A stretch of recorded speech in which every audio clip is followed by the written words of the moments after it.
Every day, million tons of materials are transported by off-road equipments.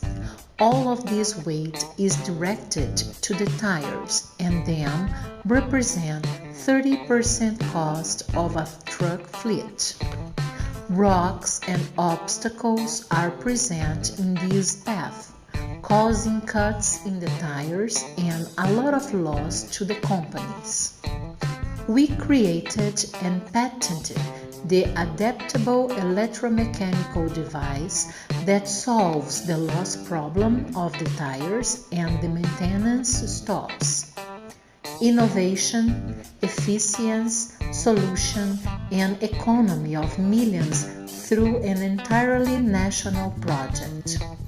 Rodoppens awarded startup awaits the contact of your company. Coordinator Mirna Katia at yahoo.com.br